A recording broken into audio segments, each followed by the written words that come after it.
الله الرحمن الرحيم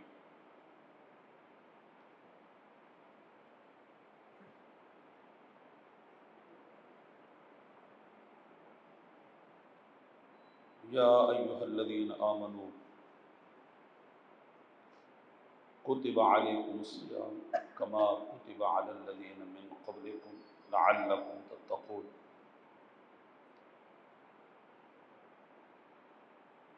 صدق اللہ العلی العظیم. حضرات محترم،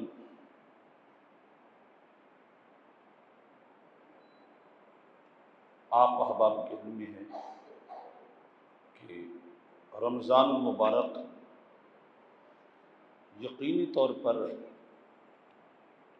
اپنے اختتام کو پہنچنے والا ہے.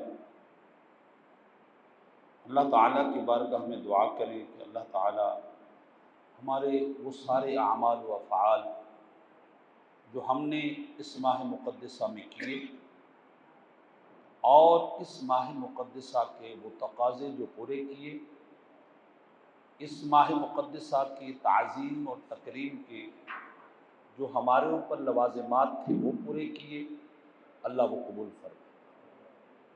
بتقاضۂ بشریت جو ہم سے غلطیاں ہوتی رہیں، بہت کوتاہیاں ہوئیں، اللہ تبارک و تعالی وہ معاف فرمائے. اللہ تبارک و تعالی عز و جل نے قرآن مجید فرقان حمید میں جو فلسفہ بتایا روزے کا، وہ ہے لعلکم تتقون، تاکہ تم متقی بن جاؤ، تم پرہیزگار بن جاؤ، تم عبادت شعار بن جاؤ، عبادت گزار بن جاؤ. اللہ تبارک و تعالی عز و جل نے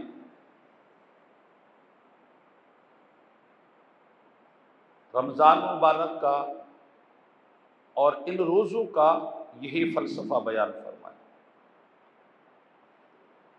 اللہ تبارک و تعالی عز و جل نے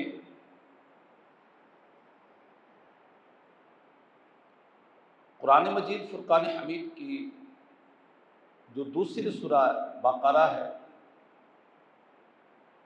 فرمایا الف لام میم ذالک الکتاب لا ریب فیہ ھدی للمتقین. ہدایت اور تقوی، پرہیزگاری، رشد و ہدایت کا جامع ہونا، یہ اللہ تبارک و تعالی عز و جل نے ابتدائے قرآن پاک میں ارشاد کیا. کیوں کہ جس بات کی اہمیت ہوتی ہے، افادیت ہوتی ہے، جو ہمارے لیے دنیا میں بہتر ہے، عقبہ میں بہتر ہے، آخرت میں بہتر ہے، جس کے منافع دنیا میں ہیں، آخرت میں ہیں، اللہ تبارک و تعالی عز و جل نے اس کو پہلے بیان فرمایا. حضرت ابن عباس رضی اللہ تعالی عنہ سے پوچھا گیا ھدی للمتقین،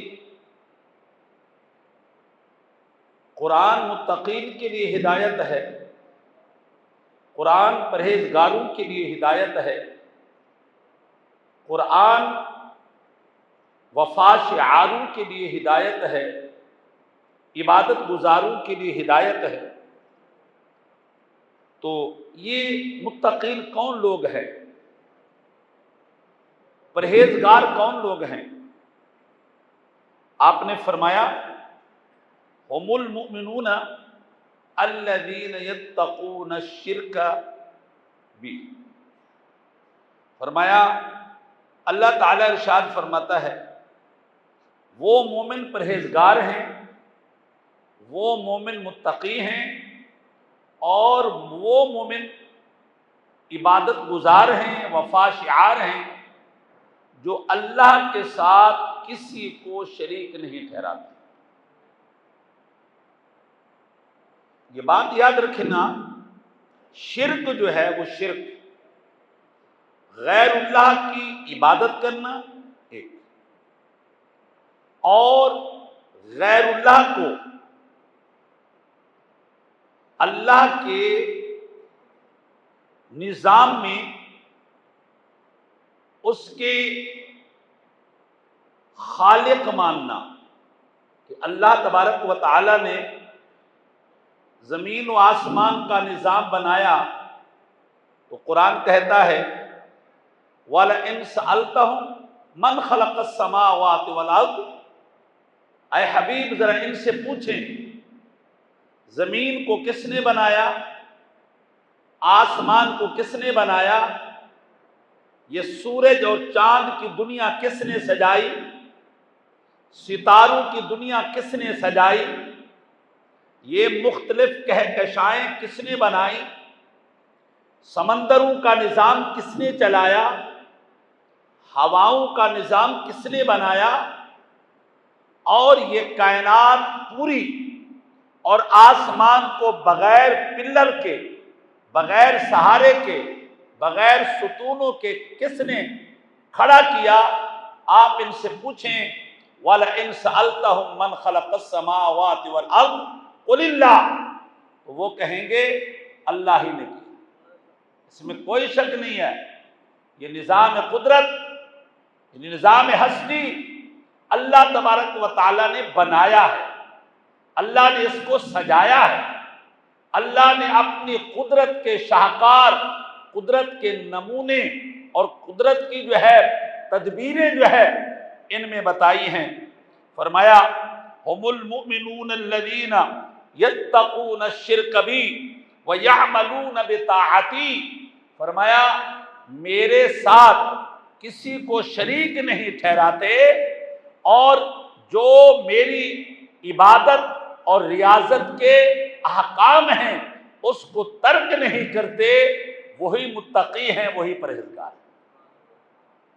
اگر اللہ کے ساتھ کوئی شریک ٹھہرانے بیٹھ جائے اور وہ جو ہے اللہ کی عبادت کو ترک کر دے، اللہ تبارک و تعالی اور قرآن و حدیث کی نظر میں وہ متقی نہیں ہے، پرہیزگار نہیں۔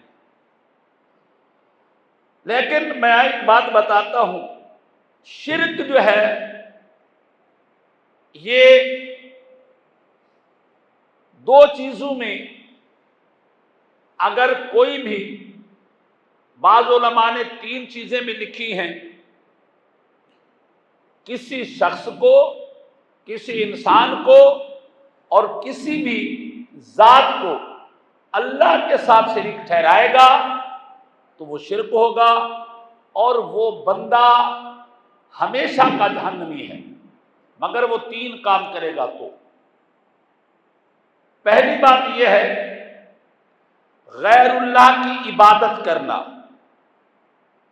سجدہ کرنا کسی غیر کے لیے، معبود سمجھنا کسی غیر کو، مستحق عبادت سمجھنا کسی غیر کو، اور اللہ تبارک و تعالیٰ کے ساتھ شریک ٹھہرانا، خدا جیسا سمجھنا کسی غیر کو، خدا کی مثل سمجھنا کسی غیر کو، خدا کا ہم اثر سمجھنا اور ہم سر سمجھنا کسی غیر کو، یہ شرک ہے۔ قرآن پاک میں ہے قل هو اللہ احد، کہہ دو رب ایک ہے، اللہ الصمد، وہ بے نیاز ہے، یسألہ من فی السماوات والارض، فرمایا زمین و آسمان کی کوئی ہستی ایسی نہیں ہے جو اس بارگاہ سے سوال نہ کرتی، زمین و آسمان کا کوئی فرد ایسا نہیں ہے جو اس بارگاہ میں جھکتا نہ ہو، اس بارگاہ میں سجدے نہ کرتا ہو، اس بارگاہ سے سوال نہ کرتا ہو۔ زمین و آسمان کا ہر فرد جو ہے سوال رب سے کرتا ہے، مانگتا رب سے ہے، آرزویں رب سے رکھتا ہے، تمنائیں رب سے رکھتا ہے، لیکن وہ آرزویں پوری کہاں ہوتی ہیں، کون کرے گا ان آرزو اور تمناؤں کو، بروئے کار کون لائے گا؟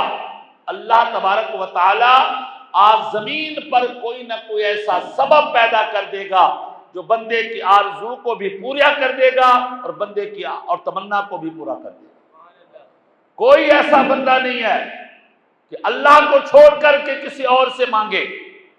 اگر کوئی نبی سے سوال کرتا ہے تو نبی سے یا ولی سے کوئی مانگتا ہے تو وہ ولی کو بھی خدا نہیں سمجھتا، وہ نبی کو بھی خدا نہیں سمجھتا۔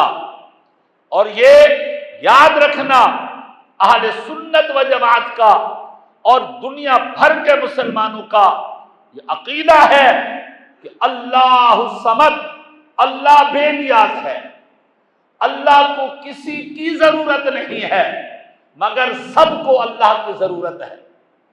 اللہ کو کسی کی حاجت نہیں ہے اور سب جو ہے وہ اللہ کی بارگاہ کے محتاج ہے۔ نبی بھی اللہ سے مانگتے ہیں، ولی بھی اللہ سے مانگتے ہیں، فرشتے بھی اللہ سے سوال کرتے ہیں۔ یسألہ من فی السماوات والارض کل یوم ہوا فی شان۔ اللہ ارشاد فرماتا ہے ہر ایک اسی سے مانگتا ہے، پھر جیسا کوئی مانگتا ہے ویسے ہی اللہ کی قدرت کا ظہور ہو جاتا ہے، ویسے ہی اللہ کی شانوں کا ظہور ہوتا ہے۔ ہر پل اللہ کی قدرت کا ظہور ہو رہا، ہر پل اللہ کی شانوں کا ظہور ہو رہا ہے۔ اور ایک کوئی بندے سے مانگے تو کیسے مانگے جو خود رب کا محتاج ہے۔ نبی سے اگر کوئی سوال کرتا ہے، حالانکہ قرآن سے ثابت ہے کہ اگر امتوں کو پانی کی ضرورت پڑی تو پانی حاصل کرنے کے بہت سے ذرائع ہیں، کنویں بھی کھودے جا سکتے ہیں، نل بھی لگائے جا سکتے ہیں، بورنگ بھی کی جا سکتی ہے، لیکن قرآن کہتا ہے وَإِذِ اسْتَسْقَىٰ مُوسَىٰ لِقَوْمِهِ، قوم پانی مانگنے کے لیے بورنگ نہیں کر رہی، پانی مانگنے کے لیے نل نہیں لگا رہی، پانی مانگنے کے لیے کوئی ظاہری سبب نہیں مانگ رہے۔ وَإِذِ اسْتَسْقَىٰ مُوسَىٰ لِقَوْمِهِ، قوم موسیٰ سے پانی مانگنے چلی گئی۔ اللہ کے پیغمبر نے یہ نہیں کہا ارے نادانو جاؤ کنواں کھود لو، ارے نادانو جاؤ بورنگ کر لو، جاؤ نل لگا لو، یہ اسباب دنیا ہے، اس کو جاؤ استعمال کرو۔ فرمایا وَإِذِ اسْتَسْقَىٰ مُوسَىٰ لِقَوْمِهِ فَقُلْنَا اضْرِب بِّعَصَاكَ الْحَجَرَ۔ اللہ تبارک و تعالیٰ کی بارگاہ میں پیغمبر نے ہاتھ اٹھا دیے، یا اللہ یہ تجھے خدا مانتے ہیں مگر لو نبی سے لگائی ہوئی ہے، تجھے معبود مانتے ہیں، مانگنے نبی کی بارگاہ میں آئے ہیں، تو اب کیا کرنا ہے؟ اللہ نے یہ نہیں فرمایا ان کو نکال دو، دھتکار دو کہ یہ آپ سے کیسے پانی مانگے، پانی کے اسباب موجود ہیں، ذرائع موجود ہیں۔ فَقُلْنَا اضْرِب بِّعَصَاكَ الْحَجَرَ فَانْفَجَرَتْ مِنْهُ اثْنَتَا عَشْرَةَ عَيْنًا۔ فرمایا اللہ نے فرمایا اے پیغمبر چلے انہوں نے آپ سے پانی مانگا ہے تو پھر ہم آپ کی معجزانہ شان بھی دکھا دیتے ہیں، آپ کی پیغمبرانہ شان بھی دکھا دیتے ہیں، آپ کے نبی کی قدرت بھی دکھا دیتے ہیں۔ فَقُلْنَا اضْرِب بِّعَصَاكَ الْحَجَرَ، یہ ایک بڑا پتھر ہے، آپ اس کے اوپر اپنا آسا ماریں گے آسا ایک جگہ پر، لیکن وہاں سے پانی کے 12 چشمے پھوٹ جائیں گے۔ پانی ایسے ماریں گے ایسے ایک جگہ پر، اور چشمے کتنے پھوٹیں گے؟ 12 پھوٹیں گے۔ یہ قرآن سے ثابت ہے۔ میں ایک اور بات بڑی پتے کی بتاتا ہوں، علماء فرماتے ہیں پیغمبر کے پاس گئے، موسیٰ علیہ السلام کے پاس، قوم پانی مانگنے گئی اور پیغمبر نے موسیٰ علیہ السلام نے وہ ذریعہ استعمال کیا جو پانی کا محل ہے، جو پانی کا محل ہے، کیونکہ زمین میں پانی ہوتا ہے، پتھروں میں پانی ہوتا ہے، پہاڑوں میں پانی ہوتا ہے، تو صحیح بات ہے پیغمبر کی بارگاہ میں لوگ گئے، سوال کیا، موسیٰ علیہ السلام نے وہ ذریعہ استعمال کیا جو پانی کا سبب تھا، اس شے کو استعمال کیا جو پانی کا سبب تھا، جہاں سے پانی نکلتا ہے اسی کو استعمال کیا۔ کہتے ہیں لوگوں سنو،